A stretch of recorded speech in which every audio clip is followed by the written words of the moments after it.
All right, everyone, welcome to our Tuesday webinar.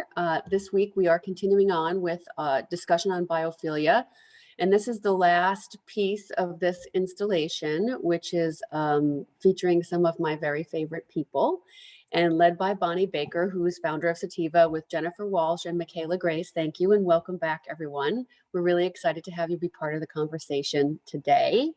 And welcome to our audience. Megan is in the control room, making sure everything goes smoothly, and you can all ask questions and speak and interact as you need to. And I will turn it over to Bonnie to get started. Thanks, Bonnie. Thank you, Joanna. Thank you, Megan. Thanks everybody for being here. And Mickaela and Jennifer, welcome. And thank you both. I'm super excited about this last one of our three-part series, actually four-part, but we are talking today about nature's subtle energies and insights into how they affect our wellness, our well-being, and what that means in terms of the whole context of biophilia.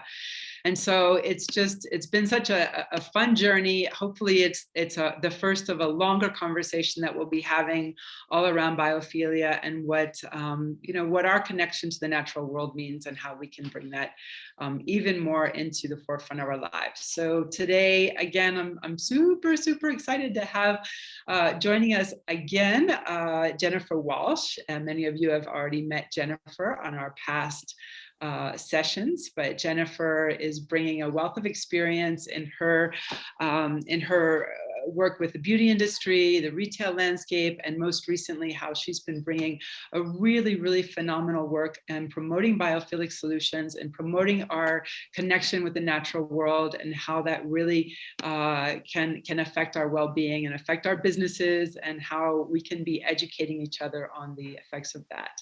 So Jennifer, welcome back. Thanks for being here again. Thrilled to be here. Thrilled. Always welcome. And today we have Mickaela Grace back with us. Mickaela is part of our GSN tribe for several years now. She's been with us at Congress and at Buyers Conference. She's the founder of the Graceline Institute. And she has brought us on amazing journeys through sound healing, through breath work, through her emotional intelligence work, and in her work as consciousness, ecology, and equality as an artivist in the world. She's got more than 25 years experience in making films, in ecological activism, and in teaching these relatable ways to explore quantum physics, neuroscience, epigenetics, and many of these very, kind of vast spiritual explorations that we're not sure how to approach oftentimes, and she makes them very approachable. She also talks about retraining your brain in order to live life more harmonically and in more in charge. So Mickaela, it's a wonder to have you back with us today and talking about this very interesting approach to biophilia. So thanks for being here. And I did want to mention that Julie Kramer was supposed to be with us, and Julie has had a bit of a family emergency, so she's not able to join us, but she will be with us next time when we come back to do some more talking about this. Julie is the founder of Energy Medicine Centers, and she's also working quite a lot with different practices in very subtle energies and how they heal our bodies. So that's all three of these gorgeous ladies. Thank you so much. So just to take a little bit of a review, we've been talking for 3 weeks about what biophilia means, where the word comes from, and how that affects us in our human physiology and in our built environments was our focus on the last week. Today, we want to take it a little bit into a new field or a new aspect of this, and one that's not quite as known, which is how biophilia relates to the Earth's energies and to the energies that we're, just starting to understand in terms of resonance frequency and how we can live on the earth in these ways where we're coming into earthing and we talk about tree hugging, but what does that really mean when we're deep in contact with these subtle energies? I just want to ask, can everybody see the presentation? Is that visible? Yes. Yep. Perfect. All right. So going back to this one kind of concept that we started talking about on the first session, the universe. And I love this because it really is one verse or one song. So this idea that we are part of one body, or we're part of one unified being. And when we talk about nature, we often talk about that there's no real focus on past or future. It's in the present moment. It's here now, and it's the present tense. So what is happening in the present tense with us when we start to tune in, when we start to become aware or more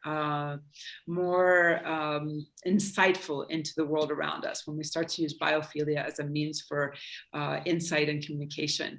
And a lot of times what we'll start to realize is that we're tuning into rhythms and cycles, natural rhythms and cycles that are inherent in our biology, in the life of the natural world, and also in the earth. So some of those rhythms and cycles are not necessarily what science would say are, measurable or on the surface apparent, but we're starting to look towards them, and we're starting to understand how we can tap into those. So that's one of the things that we want to talk about today. And I'm going to start off asking you a little bit more about that, both of you, Jennifer and Mickaela. So just to bring it back in to where we can see these rhythms and cycles, we can see them in the birds and the bees. We can see them in how animals use nature and natural rhythms and how they live. Scientists have been studying these ultrasonic or subsonic frequencies, and we start to really learn how that is around us, but how we have not maybe tapped into it.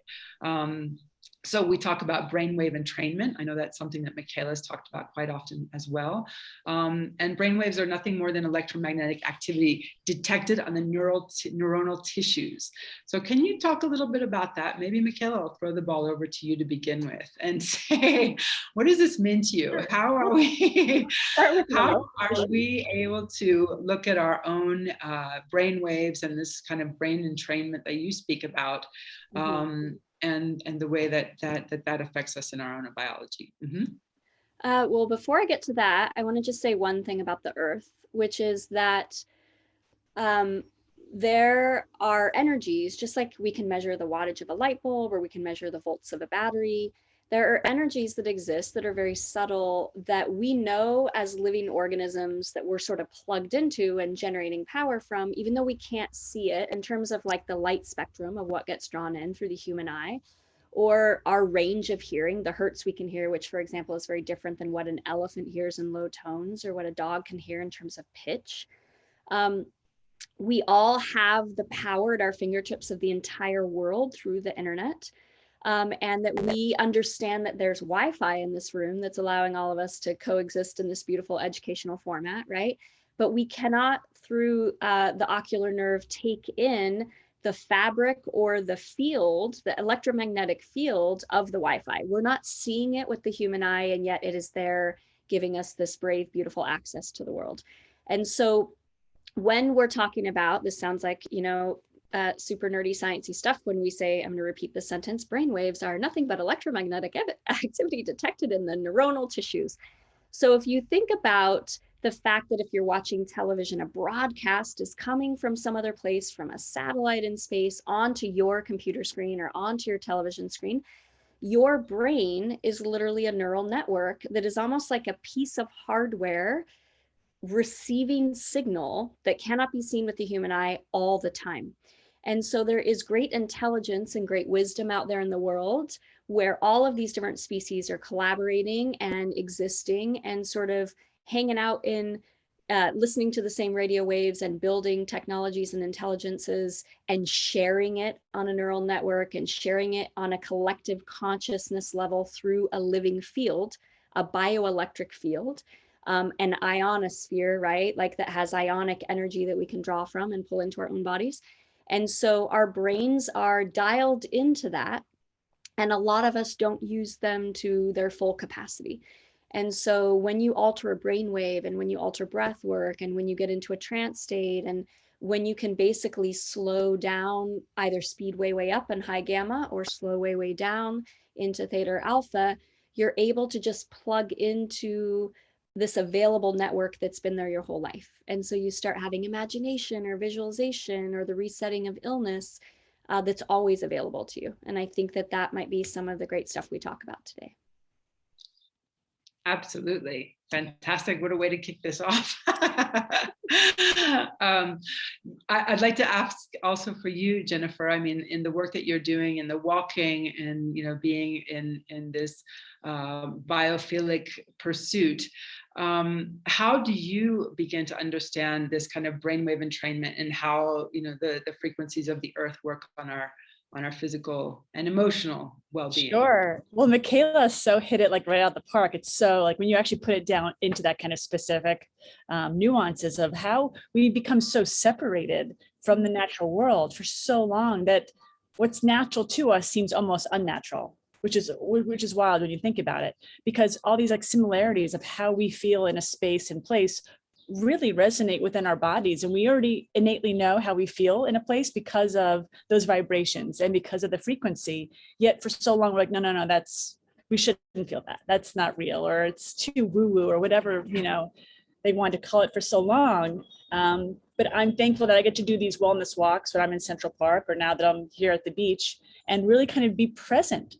And that's, I think, the greatest gift of all, this kind of work of biophilia and what Mickaela's doing and what we're all doing is really allowing ourselves to be present in the moment and not thinking what's coming next or what was in the past. It's really kind of honing in that time and space and just saying, wow, feel that breath of the air on my skin, or like, what am I absorbing? What are my eyes seeing right now? And the beauty of the moment, the flowers, whatever it is, but just kind of witnessing the earth changing every day too. Like every day is different and the weather patterns are different, and every experience is that nuance of the beauty of nature that gives to us. So when we kind of sit in that space of presentness and of time, it allows us to be, I think, more gifted in the sense of saying thank you, and that living in gratitude all the time really changes your brain for sure.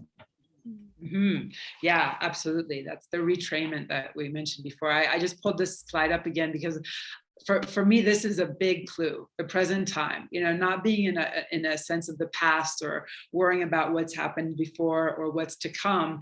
It's that true presence. It's that time and space coming into one. So you just mentioned it and I wanted to pull it up again, but I'll switch over to this gentleman that some of us might know. And Greg Braden, you know, he's really earning quite a reputation of being one of those new agey type teachers or guides, but also really rooted and grounded in science. And I find that his understanding of what's happening in terms of climate change is interesting. And I certainly wouldn't want us to go towards a climate change, you know, discussion in terms of denial or not denial. But what he's saying, and what he actually presented a few years ago at the UN at a conference, is that nature is working in vast cycles, and cycles that we maybe not are looking at in terms of a small period of time. We should consider this vast period of time. So again, it's a question of our understanding of time and space in a bit of a different fabric. So he says that these vast cycles and expanses of time are what are starting to affect us in today's world. And we're thinking of it as only, you know, certain human decisions that are being made, which of course are making an influence, but we're also part of a bigger pattern and a bigger movement. So he says that there's these three things happening in the natural rhythms. Climate change is a fact, but it's not necessarily only what humans are producing. It's also happening in terms of these larger cyclical changes. He also says that economic change is happening, and that we're living in a 66-year-long economic cycle started in 1949. And so those economic cycles are also affecting us in how we're living and our well-being on this earth. We are starting to talk about money in a different way and about how people think and share their vital resources. So it's a little bit less about, we talked about this last week, not so much the commodity of nature and nature as commodity, but nature and the way that we agree to live within our, you know, natural world and our built world, and how we value that. What's the value put in there? And then he also talks about, this is something very interesting, human conflict. He says human conflict, or the conflicts, political conflicts, geopolitical conflicts, and social conflicts arise and are reflective of the Earth, of our relationship with the Earth and the magnetic cycles of our planet. So he says the magnetic fields of the planet and of our sun affect us. And when the electromagnetic fields are weak, we're more prone to conflict. And when the electromagnetic fields are stronger, we're more willing to work together and to hear each other and to share ideas. So I thought those were very interesting observations, because we don't often think about us being so tuned in to what's happening on a macro Earth planetary cosmic scale. We're much more tending to think about them in the smaller micro ways. So that might sound like completely out of context of this conversation, but I'd like to bring that back over to you guys and say, how does that resonate with what we're talking about in terms of biophilia, ecology, and human well-being? How do we face these huge shifts in our world and bringing ourselves to a more of a way of thinking and living more sustainably? Mickaela. You go first, or Mickaela? Mickaela, you can go. Absolutely. Go ahead, Jennifer. Oh, I was just going to say, I think it's about the conversations, like what GSN is doing right now. It's bringing awareness to it, and that's key. Like that's the big part of how do we understand that it has to start within our own family unit, and then from our family, then it goes to our friends or our community, and that's the ripple effect to make sure things really happen globally. And I think it's just these small little actions of understanding, like when we were talking about sustainability last week. We were talking about sustainability last week, and how sustainability isn't just about being sustainable. We have to think about sustainability as being like more of nature smart and nature specific. Hey, friend. Sorry. How we have to kind of think of not just sustainable, but how we think about nature as at the center. And with that, then we can kind of think about it's not just being sustainable, it's about being nature smart and nature rich, and really kind of putting those conversations more on nature instead of sustainability, because you can't feel sustainable.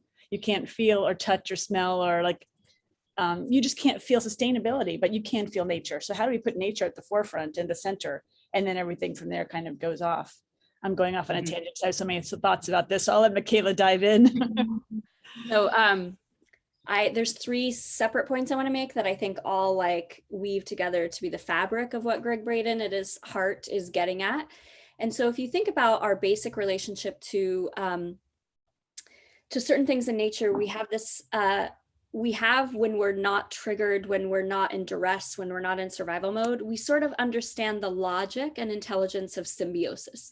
And what I mean by symbiotic relationship is that think about our relationship to trees.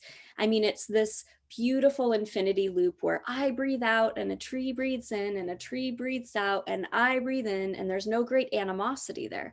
There's completely coherent, beautiful, it's the music of spheres, right? It's this music playing between us, and we're not really afraid. We don't get into a narrative. We don't tell story about trees where we don't think in a Valley Girl pugnacious way, like, oh my God, that tree is totally sucking my breath. It's out to get me. Like, I'm afraid of the tree, and the tree is, after my man or wanting to get into my lane in traffic. Like, we don't have this like fight in us about trees.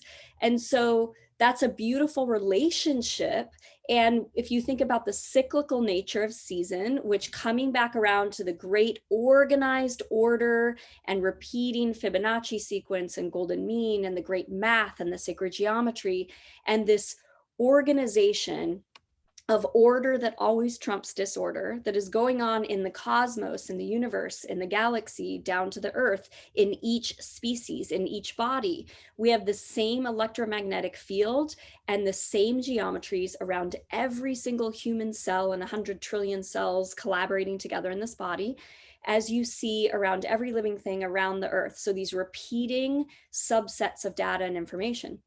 And so with that, you don't have like a liver cell tell a story about a skin cell. You don't have a skin cell complain and be like, the liver cell saying, I have to deal with all the detoxification and all the junk, and that skin cell gets to go enjoy the sun on the beach today, right? There isn't an antagonism or animosity. These cells are beautifully working together like 2 instruments in the same orchestra. And that's what our connection to nature and each other and community is meant to be about.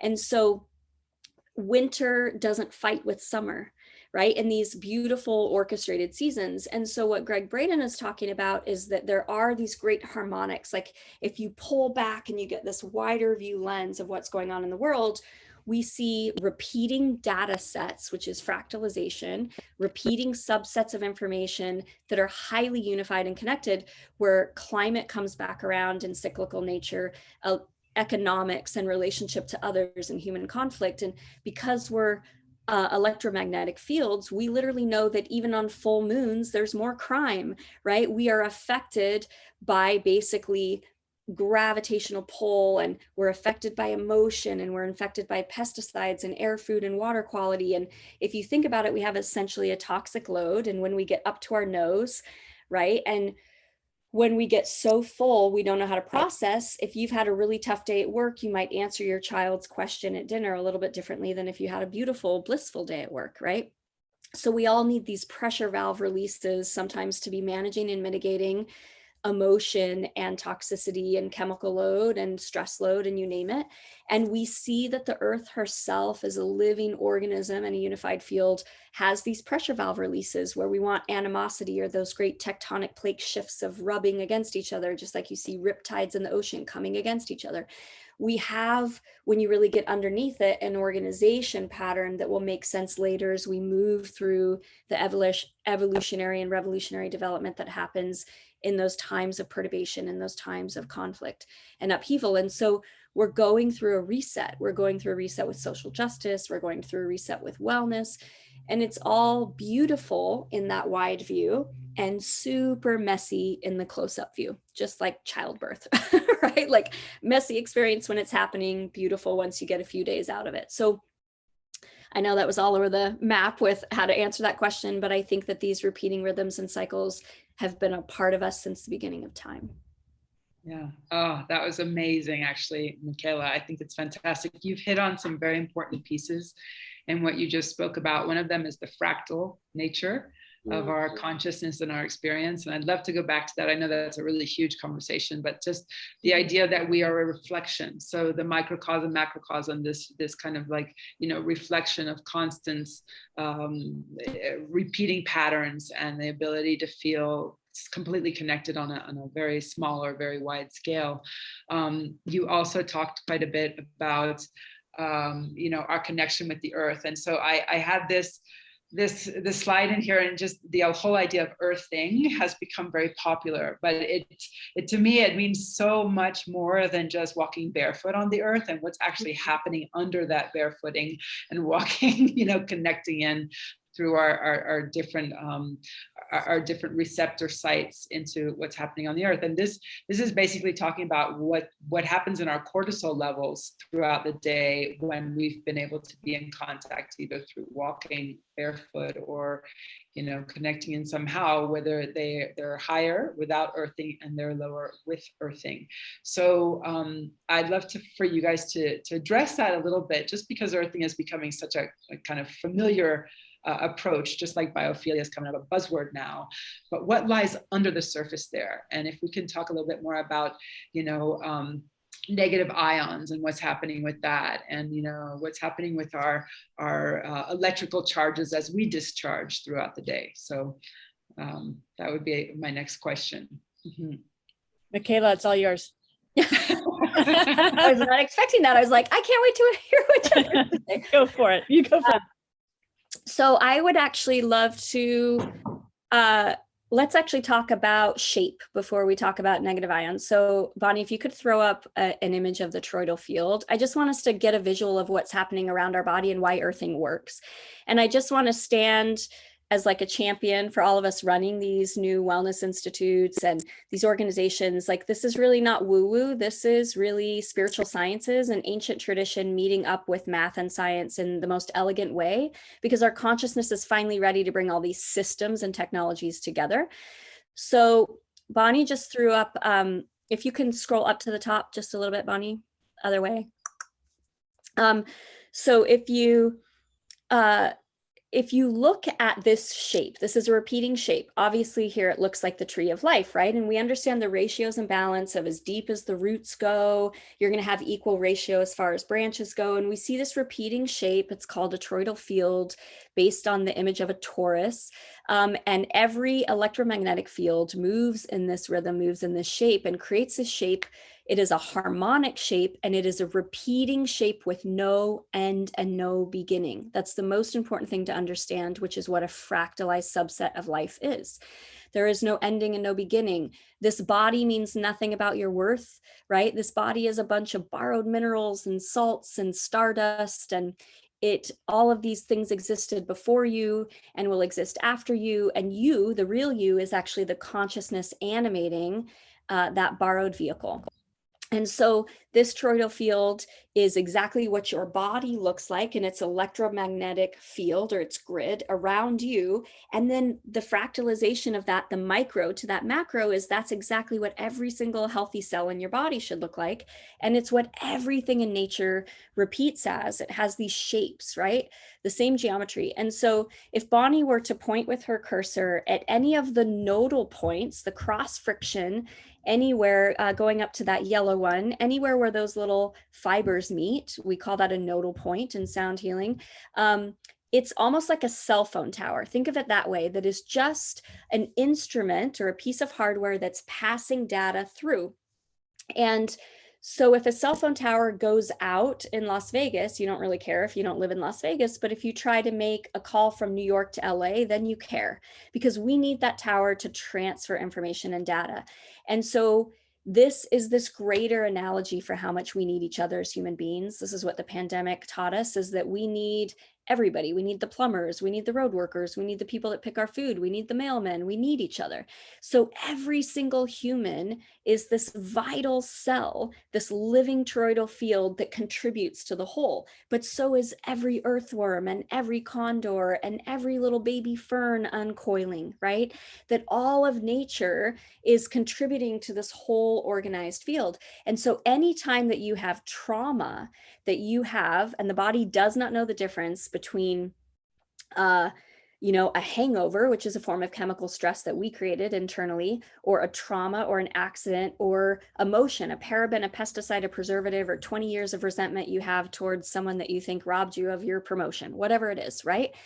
That is stuck or static emotion, or an event that we have PTSD or trauma from, is a little tear in that electromagnetic field. It is a weakening in the field, which is what so many people are talking about, that all dis-ease or illness is a weakening in the vitality or the electromagnetic field of the living organism. So it's like a glitch, right? Einstein used to talk about space-time, not to be too nerdy, but my favorite living physicist that is advancing Einstein's work, his name is Nassim Haramein. He runs the Resonance Project. He actually has updated that word to something that we now call space memory, that anytime there's a tear or a weakening in an electromagnetic grid or field around any living thing, it means there's space memory there, meaning that we're frozen in a state of three-dimensional reality with a memory, a feeling, a narrative, a story that is stuck like a cell phone tower going out. Or perhaps we have soul loss, or we have this great wound or this weakening in the field. This is not woo-woo stuff. This is real stuff, no different than the tear in the ozone layer around the Earth. And we know that particle matter, like a vacuum that's working against us rather than for us, it's a data breach. We're losing electromagnetic information through that tear. Information is getting out of our atmosphere, which should be a closed system. And so earthing is about, it's not, I mean, it sounds woo-woo because people are out hugging trees, or they want to kick around in the negative ions of where the ocean meets the earth, all that churning, right, of energy.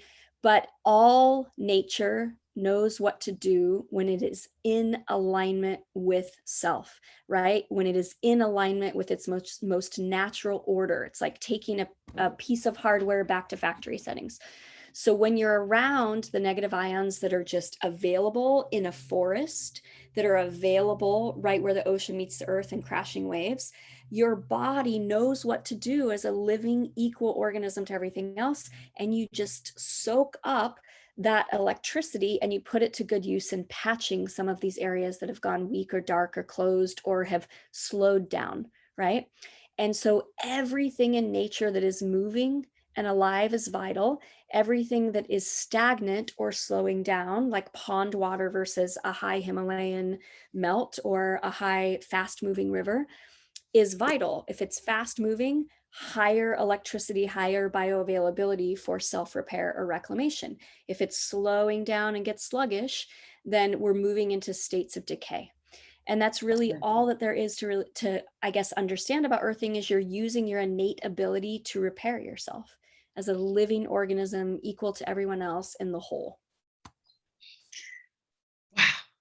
I'm just gonna breathe for a minute there. I That was so good, Mickaela. That was so good. Throws it out real fast. Sorry about that. That was amazing. That was amazing. That was amazing. Absolutely. And I just want to put this up here. This is your buddy Einstein, if you want to go geeking out a little bit on this. I love this one because he said, I'm not interested in this or that phenomena. I want to know God's thoughts, and the rest are mere details. And to me, that's kind of what you were just speaking about. You know, it's this innate, inherent wisdom that governs and guides all of us. And I'm reading these other two books that on another session we can talk about, but it's the etheric. It's literally like, how does matter come into being out of this etheric soup mix? You know, how do we come into this? And how, like you said, those tears, how is there a return to that, kind of inherent blueprint, or that archetype that wants to create nature or biology or whatever we're experiencing. So another piece of that goes back to what you mentioned earlier too, which is the heart-brain coherence. And we're starting to understand how this works within us and how our own biology guides us towards truth.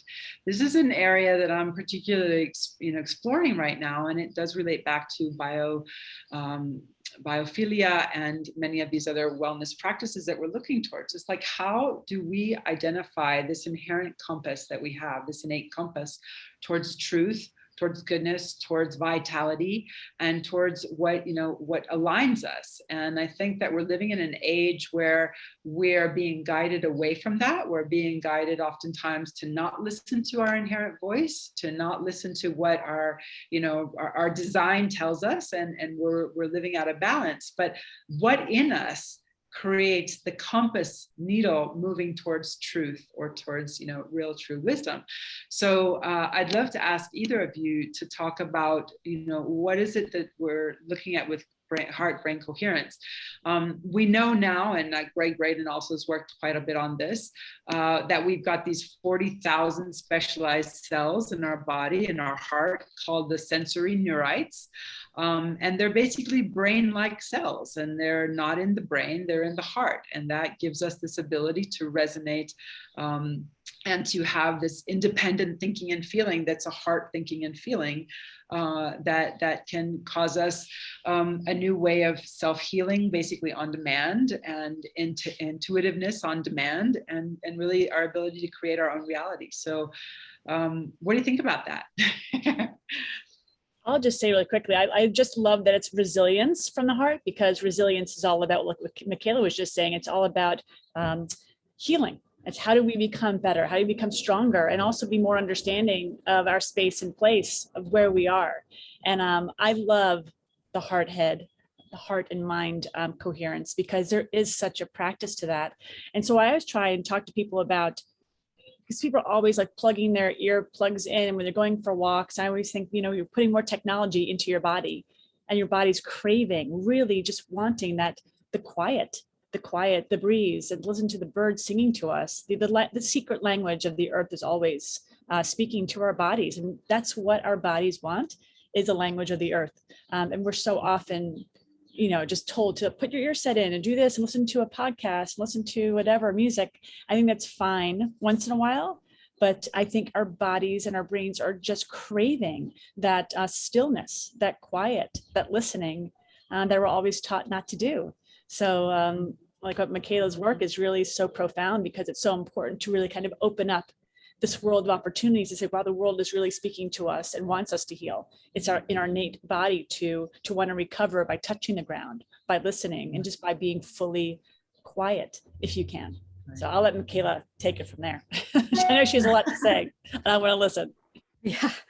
So this is my favorite subject to talk about, is brain and heart coherence and emotional intelligence, and essentially getting to the third act arc of human development, which I believe is always about service and community. And it's my mission to turn every sweet little human I meet into an environmentalist, not so hidden agenda. But in order to do that, what I have found is I cannot get people to care about grasshoppers or give a vote and a seat at the table at the UN for whales unless we get out of our own pain and suffering and we start to think about the whole and we start to think about nature. And so if you really understand the mechanics, we see across nature that so much is in threeness. We were gifted with this human body, this borrowed body that actually has three different like sort of clusters of brain cells. So we've got the belly brain and the microbiome of the belly, and my institute serves, we do cleanses to reset the microbiome and reforest the gut to get people out of a lot of immunological distress. And then we do intelligence training, emotional intelligence training to work with clearing out the emotional memory stored in the sensory neurites of the heart. So I really want everyone to understand this. You have brain cells, these specialized cells that are not heart cells. They're not using the heart as a pump to pump blood. They are using the heart as an engine. And so the heart has 5,000 times the magnetics coming off of it and 100 times the electrical output coming off of it is the human brain. It's a totally different instrument. It really is one big magnet. And these 40,000 cells in the back of it are your emotional memory, your story about love, what's been done to you or what you've done in the matters of love, right? Which is the big school that we're here to bang around in, is just about loving and being loved. And so when you look at emotional intelligence, this is the core curriculum teaching from my institute, this image. We made this essentially follow the polar settings and the coordinates of the earth because we talk so much about earth intelligence. So if you think about that equatorial midline of where we really come into emotional intelligence gnosis, which means to know through direct experience of the heart, where we literally have mastered the mind and the ego, where we do not think that we are any more important nor less important than anyone else, where we actually have our place in the ecosystem, our place in the beauty of collaborative living, like every species on the planet finally coming together and realizing that we're all sort of helping each other out, right? Whether that's with the food supply or whether that's with one little species aerating soil that allows us to grow food, and what we do then gives an ecosystem to another creature. When I was talking before about animosity and getting beyond duality, we sometimes are afraid of a virus, afraid of a bacteria, afraid of cancer, and we literally will have a mindset like that thing's out to get me, that cancer's out to get me. And a cancer cell is just a rogue cell, an abnormal cell running its own little interesting program, and it can be brought back into wholeness, right? And so the reason that I like this scale instead of it being a hierarchical one where we compare to other people is it shows that no matter what emotion you're feeling, you're getting a little bit off from center, but that there's no country that's more important than any country in the earth. And so if you look at this like it's a map of the earth, we have that equatorial line, right, where we're in great equanimity, that heart coherence. So if your sensory neurites are pumping out a sense of love, generosity, awe, gratitude, curiosity, innocence. I want to count, how many legs are on a caterpillar, on a centipede, that part of us in terms of biophilia that's like so fascinated with the world and with species and is just in love with all of life and wants to know all the things and explore all the things, right? So that's really staying in that midline, and think about how warm and connected the center of the earth at the equator is. And then if you look at the polar ice caps, this is not dead water, this is frozen water. This is paralysis. So it's water with the potential to be connected into the flow state of all that is, but it's locked in a glacier. It's locked in time, right? So if you go down to the bottom of that map of emotional intelligence where we're in catabolic or destructive behavior, in shame, blame, pain, anywhere up at the top where we're in teen behavior or at the bottom in child behavior, we're sort of frozen in our story, frozen in our mind, frozen in our ego.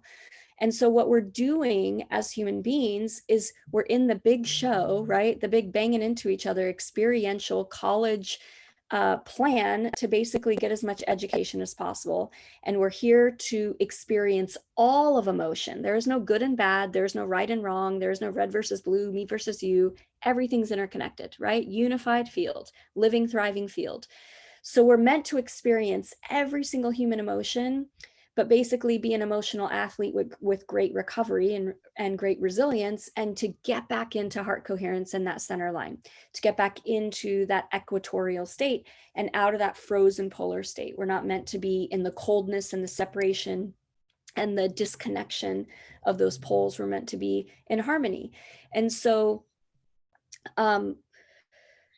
I think that the most important way that we can move through an understanding of these brain cells and what Bonnie wanted to talk about and this heart-brain coherence is to think about these different parts of the body like they're hard drives. So you actually have in the limbic brain, you have a hard drive where you have ancestral data, and it might be antiquated old information, but your ancestors gave you the best they knew, which is like, hey kiddo, run from a lion, right? Like if a lion's chasing you, run, right? And if someone's going to abandon you, abandon them first. So it might not be great programming, but it's the best that they knew in terms of giving you survival. That's one hard drive. You've got this neocortex in the frontal part of the brain that is experiential wisdom, and every book that you ever read is up here. And when you're not in stress, you can access that wisdom. And then you've got these emotional files, right? And your emotional intelligence hanging out behind that heart. And then you've got the belly brain and biochemical abilities to create neurotransmitter and chemical neurotransmitters, chemical happiness. You've got the belly running the hormones, right? These are all hard drives that are doing the best they can to keep the organism of you moving forward. And all I want to say as a take home is that wouldn't it be great if they worked together? That if you got think about a business with 4 different people who maybe run 4 different departments, right? If one person's great at marketing and one person's great at sales and one person's great at manufacturing, you need them all to talk to each other. So the mission of all these companies and what Jennifer does by getting you so bonded and beautifully connected to the earth again, and what GSN is about, is like getting you out in nature, getting you more responsible to the whole, running businesses more responsible to the whole, getting people to collaborate and work together. But you on a personal level need to at least get all of these hard drives singing the same song, right? To get them all sharing information, sharing data. And so that to me is really what brain and heart coherence is about, is making sure that we're doing our personal work to create as much intelligence and coherence and harmony as possible so that we can then transfer that harmonic state out into serving the planet. Wow, amazing.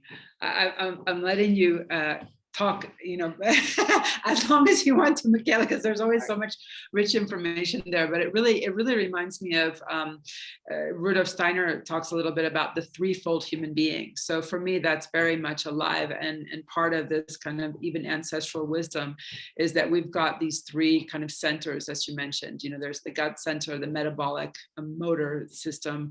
We've got the neurological, thinking system. And then we've got this kind of balance in the center, which is our emotional rhythmical system with the heart and the breath work.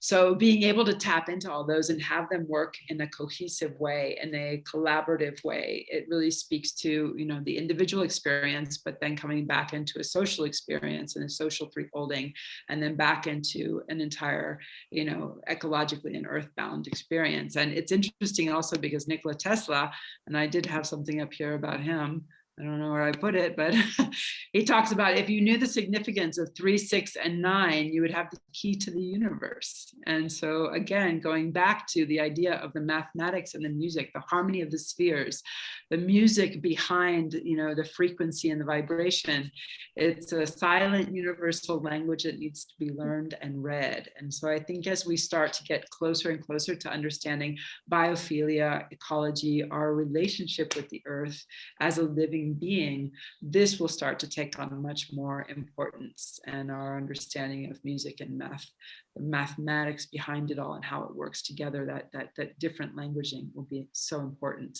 I'm just noticing the time, and I want to respect if anybody has questions, but we'll continue a little bit in the conversation.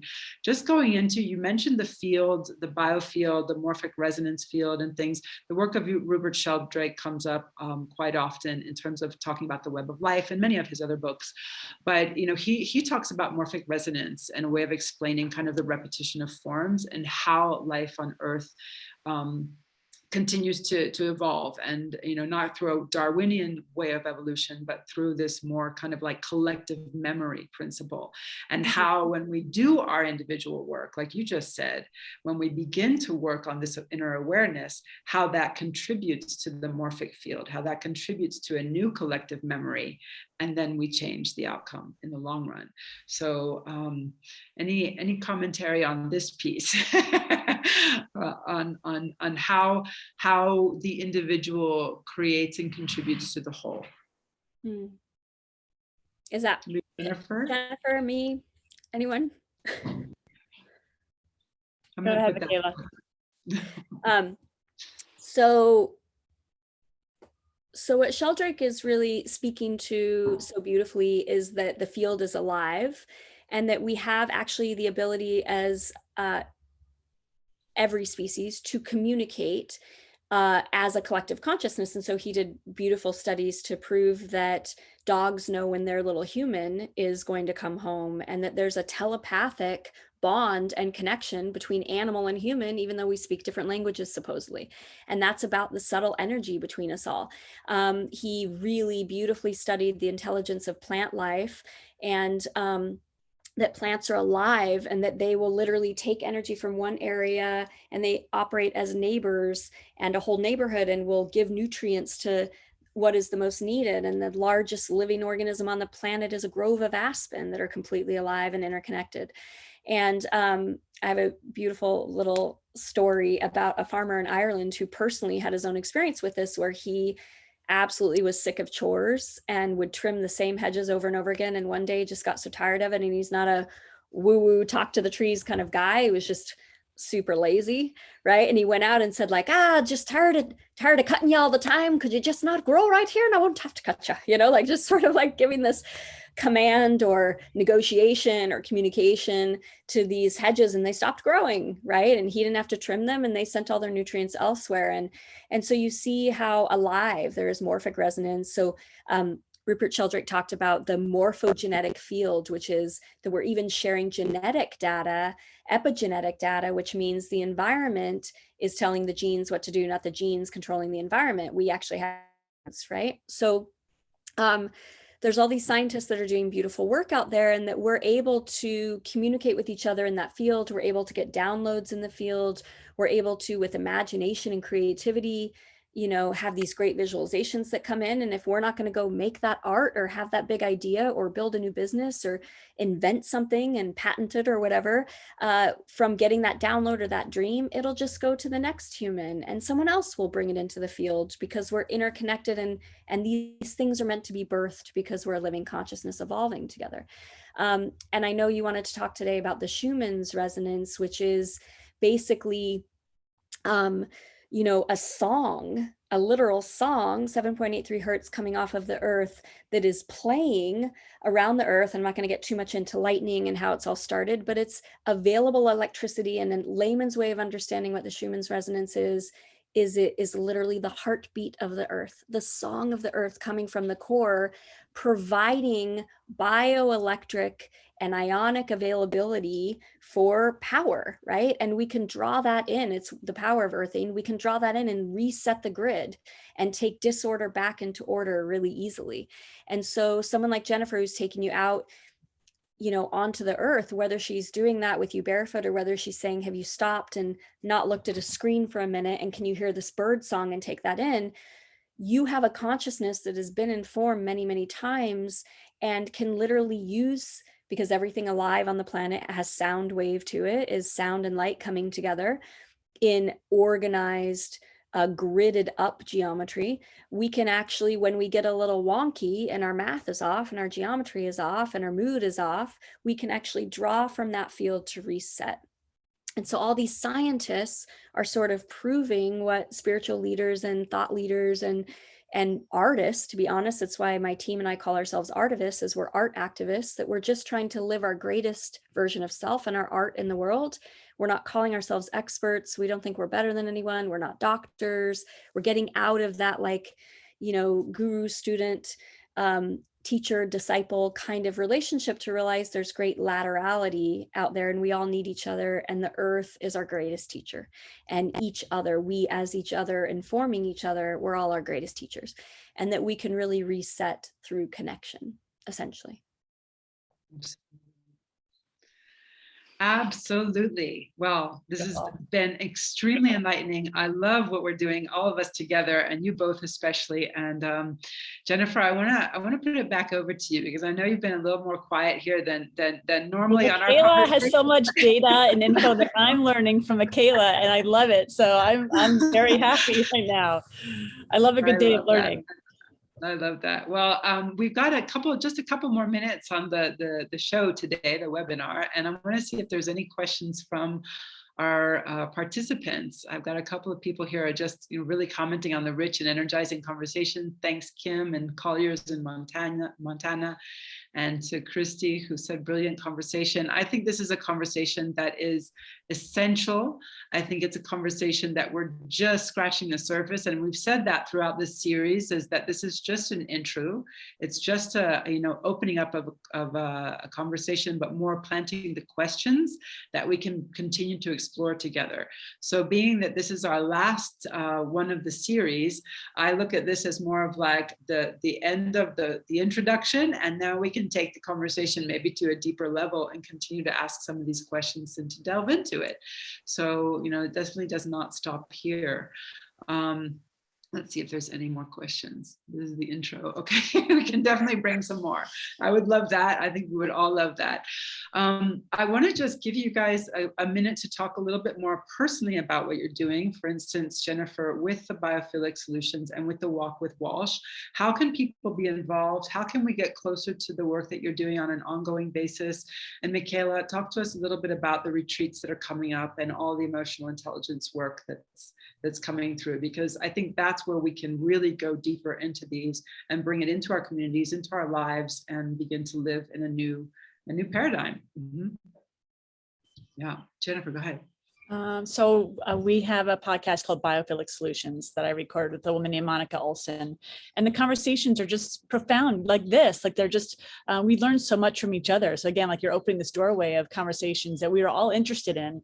And so the Biophilic Solutions podcast, we have it every other week, and it's on everywhere you get a podcast. We just launched one today with Jeff Catch. He is the CEO of, the director of the Rodale Institute. So we talked a lot about our food. So healthy soil equals healthy food equals healthy people. And it's a really mind-blowing conversation. There's so much learnings, and just the little things that we're doing to be closer to our farmers, to understand how impactful what our food choices are.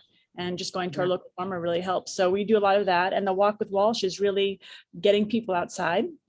And since I live in New York City, it's kind of hard because some people don't really want to get outside. And especially after COVID, they're a little fearful. So it's about really kind of reconnecting, and why we all know, because this is a space that we're really interested in, but really kind of get people that aren't usually in touch with nature, getting them back out in touch with nature, and to really understand, like what Mickaela's doing. You have to bring people to really feel the resonance of the space and place, and to understand, like every minute that we're more present in understanding why we need it. That opens a door to not only that person, but then hopefully that person's family, and that again, that ripple effect. So the Walk with Walsh is also a video series, and I lead people on these walks in Central Park, and hopefully I'll keep going elsewhere after COVID kind of calms down a little bit more, but that's the work I'm doing right now. Thanks for asking, Bonnie. Jennifer, can we do a Walk with Walsh GSN style? Like I would love that. That Oh might be my a good gosh, idea. yes, absolutely. We'll figure it out. We'll definitely plan it. Awesome. Thank you so much. Mickaela, tell us before we close out about the upcoming retreats and the work. Yeah. So there's lots of different, it's basically all the same body of information, but different delivery mechanisms. So we have emotional intelligence retreats where we take you out of your life for about a week, 6 days. And we get direct intelligence from the land. So you do all the sciences training, a little bit of lecture, and then we do what we call Move Med, which is movement as medicine, really specific styles of breath work that connect that belly, heart, and brain so that you are healing and letting go of narrative. We're helping you drop story, basically catabolic or destructive emotion that has stored up in the body. We're training you to do it for yourself. And we use a lot of fractal films that are original films that I make, that's all original music and sound transfer, where you learn to go into trance states with your eyes wide open so that you can operate from a place of higher emotional intelligence, even if a stranger is yelling at you in a parking lot. So basically how to stay in that coherent athleticism. And part of our institute is literally to train emotional athletes. That's what we call it. So it's not that you're not going to get emotionally triggered, but if you're a well-trained athlete, your recovery time is less. So we get you out of that crisis. We get you out of that story. We get you out of stress chemicals and back into homeostasis so that you can be a great steward of the earth, of community, of family, you name it. And so, but we go to holy sites. So right now, next week, we have a retreat island. We're working with Odin Island, and then we go to the deserts of Utah to work at national parks and do work on the land where you get partnered with a stranger and you're really telling your life story and working energy out of you, but also doing 3 styles of meditation in the day. We have you make art because all of us are artists, and really get science training in a setting that moves it into art and experiential ways of learning. And then we come see Bonnie in Mexico and do a lot of retreats at actual holy sites and pyramids. And we get sort of the intelligence from the earth and all of these different landscapes and ecosystems, even the jungles of Costa Rica. So our mission is just to take you on a really beautiful ride where you learn through laterality from other students, and you really get partnered with someone that you will fall in love with by the end of the week. And we work at sort of working with truth and holding space for each other in these really sacred settings, which is a blast. So super excited, really, really super excited. This has been amazing. I want to keep going on with more series and just really fantastic conversations with you ladies. I just had up there the last little bit of the presentation. Nikola Tesla, he said, the day science begins to study non-physical phenomena, it will make more progress in 1 decade than in all previous centuries of existence. So that is pretty incredible. I can't wait to look more into the energy, the earth energies, and all of our heart-centered connections. So thanks so much. Thanks everybody. Thank you, Joanna. Thank you, Megan, GSN. And thanks everybody that's here, all these wonderful familiar faces and names. Mickaela and Jennifer, amazing work. Thanks for being with us, and we'll keep walking in grace. Thank you all. Thank you, GSN. Thank you. Bonnie.